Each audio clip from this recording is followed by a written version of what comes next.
بسم اللہ الرحمن الرحیم الحمد لولیہ والصلاة علی اہلہا اما بعد قال اللہ تبارک وتعالی فی القرآن المجید اعوذ باللہ من الشیطان الرجیم بسم اللہ الرحمن الرحیم یا ایہا الذین آمنوا اذا قمتم الى الصلاة فاغسلوا وجوہکم وأيديكم إلى المرافق وامسحوا برؤوسكم وأرجلكم إلى الكعبين صدق اللہ العظیم۔ محترم حضرات، آج کا جو ہمارا موضوع ہے وہ ہے وضو۔ ہمیں یہ جاننا ہے کہ وضو کتنے طرح کی ہوتی ہے، وضو کے کیا فرائض ہیں، کیا واجبات ہیں اور کیا سنن اور مستحبات ہیں۔ بحیثیت مسلمان ہمیں یہ باتیں معلوم ہونی چاہیے۔ اسی وجہ سے آج انہی چند باتوں کے اوپر انشاءاللہ گفتگو کی جائے گی۔ دعا ہے کہ اللہ تعالیٰ صحیح طریقے سے کہنے کی اور اس کو سمجھنے کی، اس کے اوپر عمل کرنے کی ہم تمام لوگوں کو توفیق عطا فرمائے، آمین۔ سب سے پہلے یہ بات ہم لوگوں کو سمجھنی چاہیے کہ وضو تین طرح کے ہوتے ہیں۔ نمبر ایک، وہ وضو جو فرض ہے، یعنی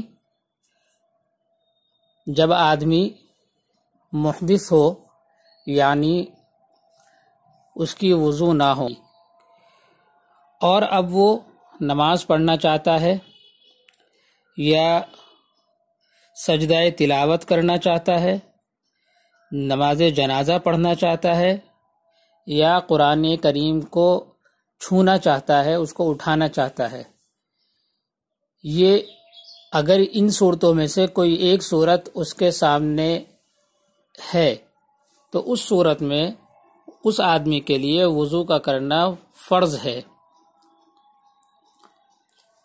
یعنی اگر وہ کوئی فرض نماز ادا کرنا چاہے، کوئی نفل ادا کرنا چاہے، سنت ادا کرنا چاہے یا جنازے کی نماز کو ادا کرنا چاہے، قرآن کریم پڑھا تھا، اس کے اندر کوئی سجدہ آ گیا تو اب اس سجدے کو ادا کرنا چاہتا ہے، وہ سجدہ کرنا چاہتا ہے، یا قرآن کریم کو چھونا چاہتا ہے، اس کو پڑھنا چاہتا ہے ہاتھ میں اٹھا کر، تو ان صورتوں کے اندر اس آدمی کے لیے وضو کا کرنا فرض ہے اگر اس کی وضو نہیں ہے۔ تو ایک صورت تو یہ ہے۔ دوسری صورت آتی ہے وضو کے واجب ہونے کی، کہ وضو کرنا کب واجب ہوگا اگر اس آدمی کی وضو نہیں ہے۔ تو یہ ہوتا ہے جب آدمی خانہ کعبہ کا طواف کرے، یعنی اگر آدمی خانہ کعبہ کا طواف کرنے کا ارادہ رکھتا ہے اور وہ مکہ کے اندر موجود ہے، تو اس صورت میں اگر اس کی وضو نہیں ہے تو خانہ کعبہ کا طواف کرنا جب تک درست نہیں ہوگا جب تک کہ وہ آدمی وضو نہ کر لے، کیونکہ حدیث شریف کے اندر نبی کریم صلی اللہ علیہ وسلم نے ارشاد فرمایا ہے الطواف بالبیت کالصلاۃ، یا الطواف بالبیت صلاۃ، او کما قال علیہ الصلاۃ والسلام، کہ خانہ کعبہ کا طواف کرنا وہ ایسا ہی ہے جیسا کہ نماز کو ادا کرنا۔ تو جس طریقے سے نماز کو ادا کرتے وقت انسان کے لیے وضو کا کرنا ضروری ہے اگر اس کی وضو نہیں ہے، تو اسی طریقے سے خانہ کعبہ کا طواف کرتے ہوئے بھی اس آدمی کا باوضو ہونا ضروری ہے۔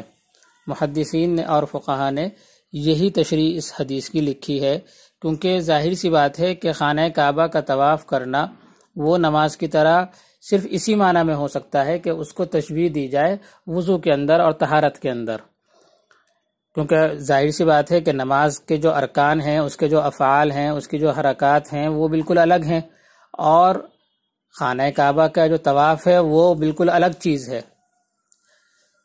تو اسی وجہ سے محدثین اور فقہا نے یہ بات لکھی ہے کہ یہاں پر جو تشبیہ دی گئی ہے اور جو مشابہت کا حکم دیا گیا ہے وہ صرف طہارت کے اندر ہے، کہ جس طریقے سے نماز کے اندر آدمی کا طاہر ہونا ضروری ہے اور اس کا پاک صاف ہونا ضروری ہے، اسی طریقے سے خانہ کعبہ کا طواف کرتے وقت بھی اس کا پاک صاف ہونا ضروری ہے۔ تو یہ دوسری قسم ہے جو واجب ہے، کہ اگر آدمی باوضو نہیں ہے تو اس کا وضو کرنا واجب ہوگا۔ تیسری صورت یہ ہے کہ وضو کا کرنا مستحب ہو، نہ تو فرض ہے نہ واجب ہے بلکہ مستحب ہے۔ اس کی بہت ساری صورتیں فقہا نے لکھی ہیں، جیسا کہ آدمی جب سونے کا ارادہ کرے تو سونے سے پہلے آدمی وضو کر لے، یہ مستحب ہے۔ سو کر اٹھنے کے بعد میں وضو کر لے، یہ بھی مستحب ہے۔ باوضو تھا لیکن دوسری نماز کا وقت آ گیا، یا قرآن کریم کو پڑھنا چاہتا ہے یا کوئی بھی نیک کام کرنا چاہتا ہے، تو دوبارہ سے وضو کر لی، وضو کے اوپر دوبارہ سے وضو کر لینا، تو یہ بھی مستحب ہے۔ کسی آدمی نے کسی کی غیبت کری یا جھوٹ بولا یا کسی دوسرے آدمی کی چغلی کری تو اس کے بعد بھی وضو کر لینا، یہ مستحب ہے۔ ایسے ہی یہ ہے کہ کسی میت کو غسل دیا تو میت کو غسل دینے کے بعد میں بھی وضو کر لینا، یہ بھی مستحب ہے۔ اذان اور اقامت کے لیے بھی وضو کر لینا، یہ مستحب ہے۔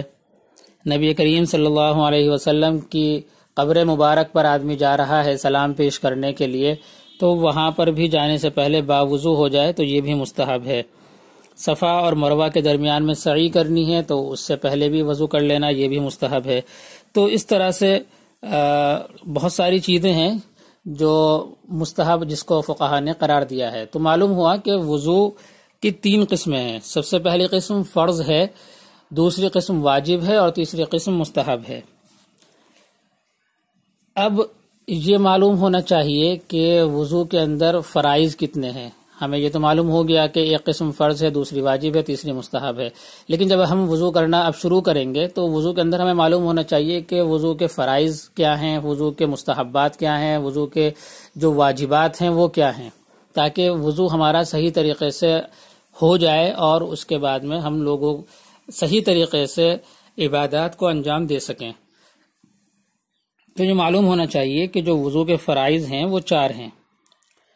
جو آیت میں نے ابھی آپ لوگوں کے سامنے پڑھی ہے اس کے اندر وضو کے فرائض کو ہی بیان کیا گیا ہے۔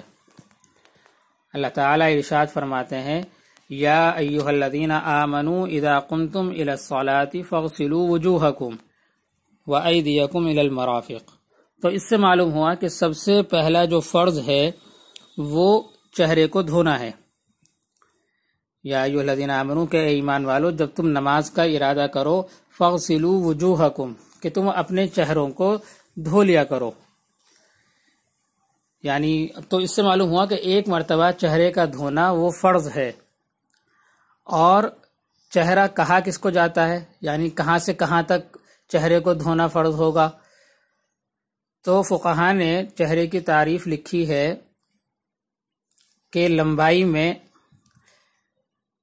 جو سروں کے جو پیشانی پر بالوں کے اگنے کی جگہ ہوتی ہے وہاں سے لے کر تھوڑی کے نیچے تک، یہ تو لمبائی ہو گئی، اور ایک کان سے دوسرے کان تک جو یہ چوڑائی ہو گئی، یہ پورا چہرے کی تعریف کے اندر داخل ہے۔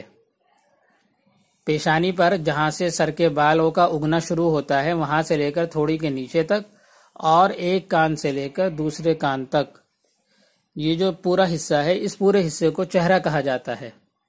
تو اس سے معلوم ہوا کہ جو گردن ہے وہ چہرے کی تعریف کے اندر داخل نہیں ہے۔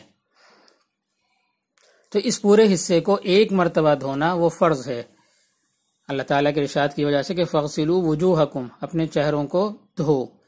اور ایسے ہی نبی کریم صلی اللہ علیہ وسلم کا ارشاد ہے کہ تم میں سے کسی آدمی کی نماز مکمل نہیں ہو سکتی یہاں تک کہ وہ وضو کو کامل طریقے سے ادا کرے، اور جیسا کہ اللہ تعالیٰ نے اس کو حکم دیا ہے، فَيَغْسِلُ وَجْهَهُ، تو وہ اپنے چہرے کو دھوئے۔ تو اس سے معلوم ہوا کہ چہرے کو ایک مرتبہ دھونا وہ فرض ہے۔ دوسرا فرض وہ اپنے دونوں ہاتھوں کو اپنی کوہنیوں کے ساتھ دھونا ہے، ایک مرتبہ اپنی دونوں ہاتھوں کو اپنی کوہنیوں کے ساتھ دھونا، کیونکہ اللہ تعالیٰ نے ارشاد فرمایا فَاغْسِلُوا وُجُوهَكُمْ وَأَيْدِيَكُمْ إِلَى الْمَرَافِقِ، کہ اپنے چہروں کو دھو اور اپنے ہاتھوں کو اپنی کوہنیوں تک دھو۔ اور کوہنیاں یہ ہاتھوں کے اندر داخل ہیں، کوہنیوں کو بھی دھویا جائے گا، کیونکہ حدیث میں آتا ہے کہ حضرت ابو ہریرہ رضی اللہ تعالی عنہ سے مروی ہے کہ انہوں نے اپنے ہاتھوں کو دھویا اور تو انہوں نے اپنے کوہنیوں تک بھی اپنے ہاتھوں کو دھویا اور فرمایا کہ میں نے رسول کریم صلی اللہ علیہ وسلم کو اسی طریقے سے وضو کرتے ہوئے دیکھا ہے۔ تو اس سے معلوم ہوا کہ کوہنیاں وہ ہاتھوں کے اندر داخل ہیں، اور ایک مرتبہ دونوں ہاتھوں کو کوہنیوں سمیت دھونا یہ بھی فرض ہے۔ تیسرا فرض ہے اپنے سر کا مسح کرنا، چوتھائی احناف کے نزدیک چوتھائی سر کا مسح کرنا یہ فرض ہے، اور امام مالک اور امام احمد رحمۃ اللہ علیہ کے نزدیک پورے سر کا مسح کرنا یہ فرض ہے۔ اس کی دلیل کیا ہے؟ اللہ تعالیٰ نے ارشاد فرمایا وَامْسَحُوا بِرُؤُوسِكُمْ، کہ اپنے سروں کا مسح کرو۔ تو اس سے معلوم ہوا کہ اپنے سر کا مسح کرنا بھی ایک مرتبہ وہ فرض ہے۔ اس کے اندر تھوڑی تفصیل ہے کہ پورے سر کا مسح کرنا فرض ہے یا چوتھائی سر کا مسح کرنا فرض ہے، جو فقہ کی کتابوں کے اندر لکھی ہوئی ہیں، اور وہیں پر آدمی کو اس کے بارے میں مراجعات کرنی چاہیے، وہیں دیکھنا چاہیے۔ یہاں تو بس اتنا سمجھ لیں کہ چوتھائی سر کا ایک مرتبہ مسح کرنا یہ فرض ہے۔ اور نمبر 4، اپنے دونوں پیروں کا اپنے ٹخنوں سمیت دھونا یہ بھی فرض ہے۔ اللہ تعالیٰ نے ارشاد فرمایا ہے وَأَرْجُلَكُمْ إِلَى الْكَعْبَيْنِ، کہ اپنے دونوں پیروں کو دھو اپنے ٹخنوں تک، یعنی ٹخنے بھی اس کے اندر شامل ہیں۔ تو اس سے معلوم ہوا کہ جو وضو کے فرائض ہیں وہ 4 ہیں۔ نمبر 1، اپنے چہرے کو دھونا ایک مرتبہ۔ نمبر 2، اپنے دونوں ہاتھوں کو کوہنیوں سمیت دھونا۔ نمبر 3، چوتھائی سر کا مسح کرنا۔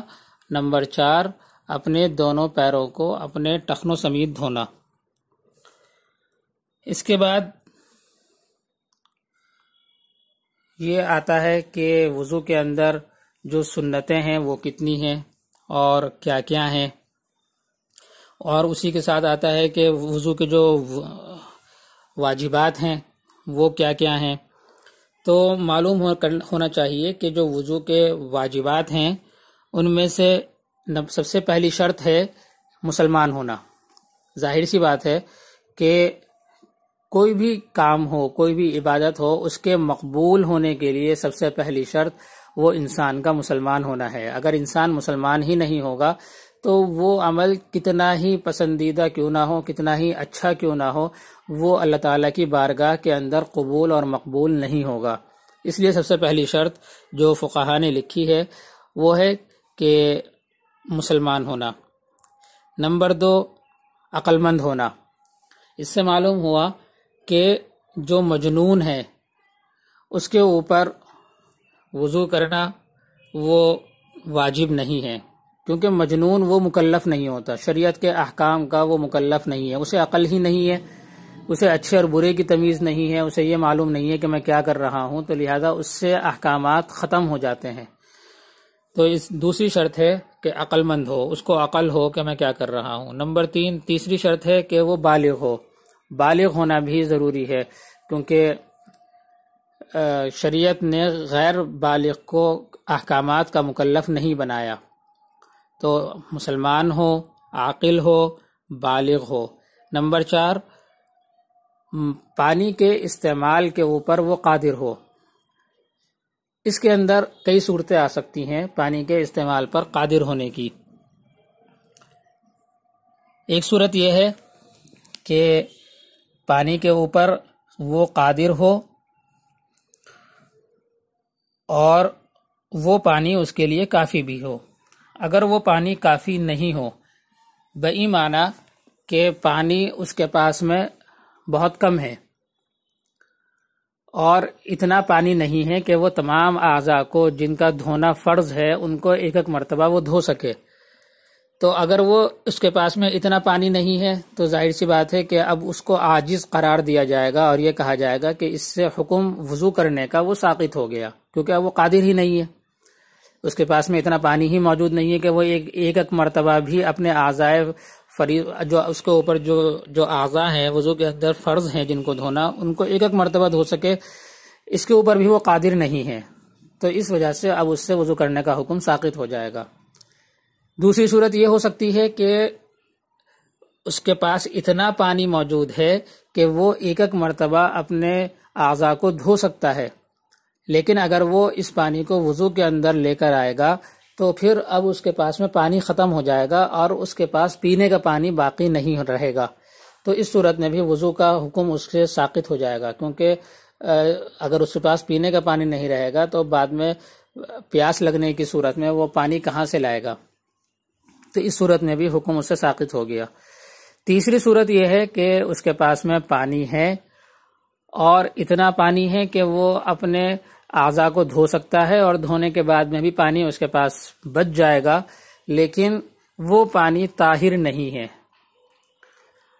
بلکہ غیر طاہر ہے، ناپاک ہے یا مائع مستعمل ہے، اس پانی کو استعمال کیا جا چکا ہے. تو اس صورت میں بھی اب اس سے وضو کرنے کا حکم ساقط ہو جائے گا.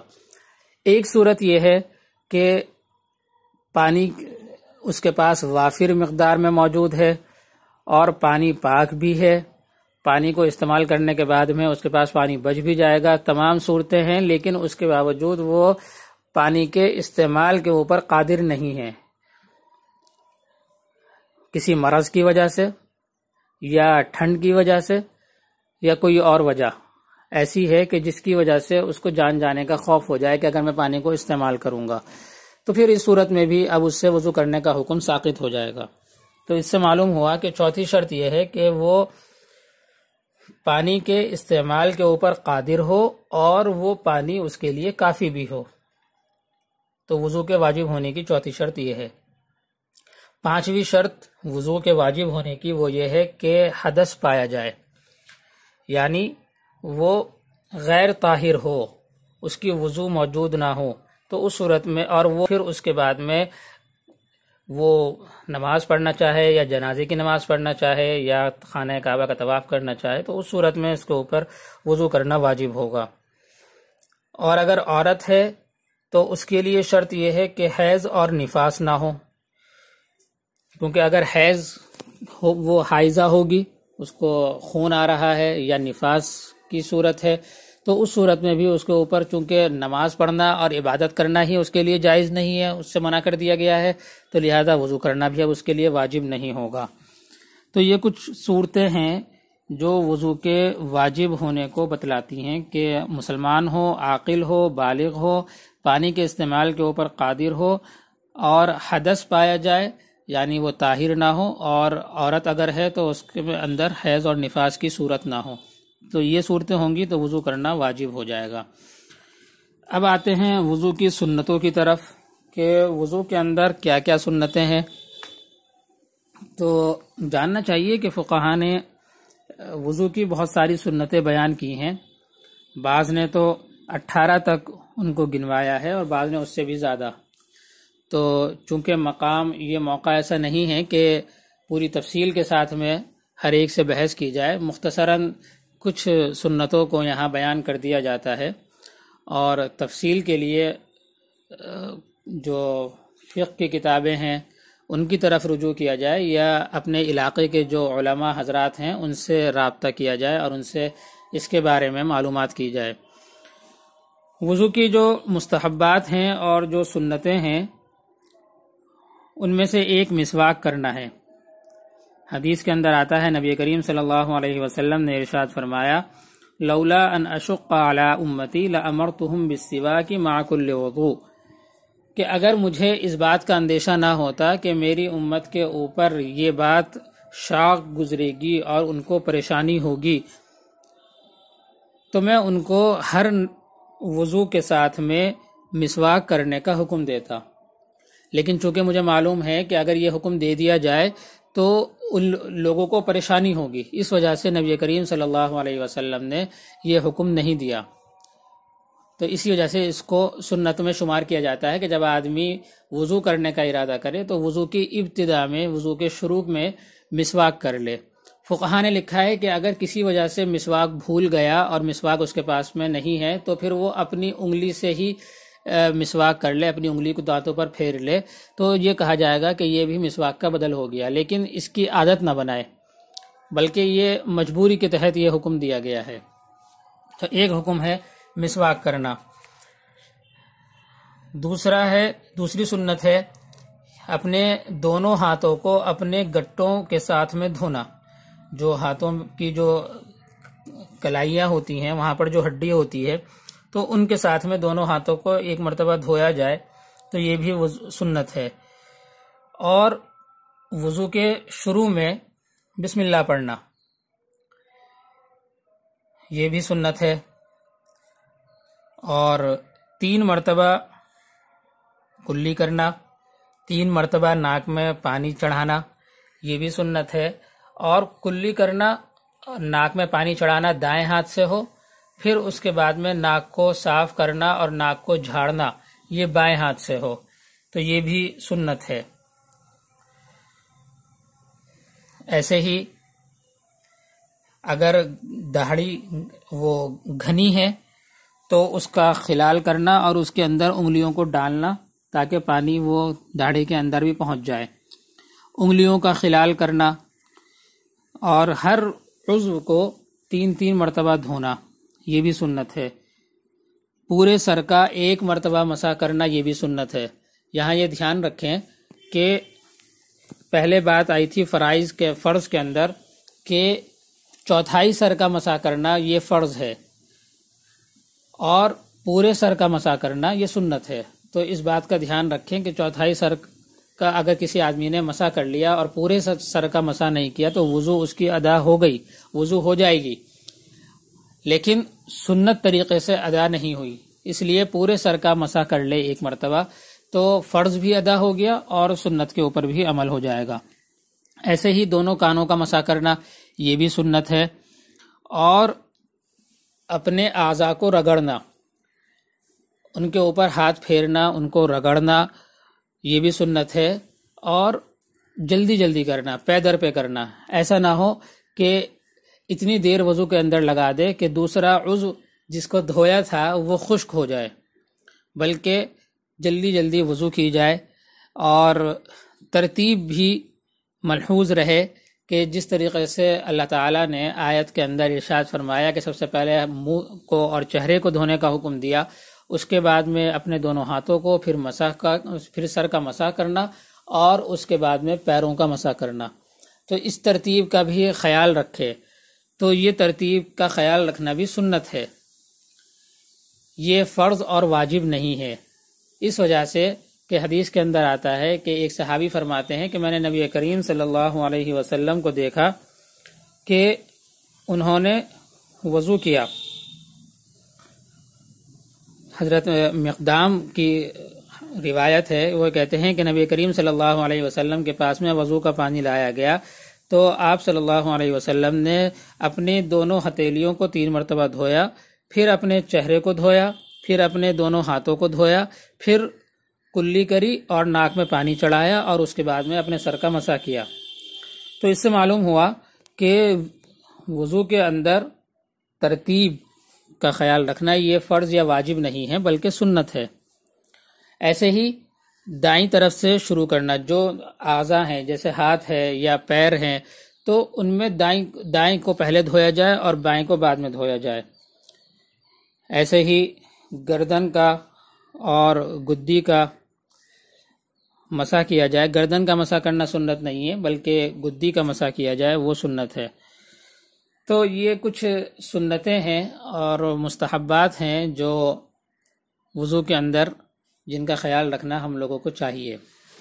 تو وضو کے فرائض وہ 4 ہیں، وضو کے واجبات بھی بیان کر دیے گئے کہ مسلمان ہو، عاقل ہو، بالغ ہو، پانی کے استعمال کے اوپر قادر ہو اور بے وضو ہو، اور اگر عورت ہے تو اس کے اندر حیض اور نفاس کی صورت نہ ہو، ایسے ہی جو سنتیں ہیں وہ بھی بیان کر دی گئی ہیں آپ حضرات کے سامنے، اور وضو کی قسمیں بھی بیان کر دی گئیں کہ وضو فرض کب ہوتا ہے، واجب کب ہوتا ہے، اور مستحب کب ہوتا ہے۔ امید ہے کہ ہم لوگ جب وضو کرنے بیٹھیں گے تو ان چیزوں کا خیال رکھیں گے، اور جس طریقے سے حدیث کے اندر بیان کیا گیا ہے فرائض اور واجبات اور سنن کو، ان کا بھی ہم خیال رکھیں گے، اور فرائض اور واجبات اور سنن کا خیال رکھتے ہوئے ہم اپنی وضو کو انجام دیں گے۔ اللہ تعالیٰ سے دعا ہے کہ اللہ تعالیٰ کہنے سننے سے زیادہ ہم لوگوں کو عمل کرنے کی توفیق عطا فرمائے، آمین۔ وآخر دعوانا ان الحمد للہ رب العالمین۔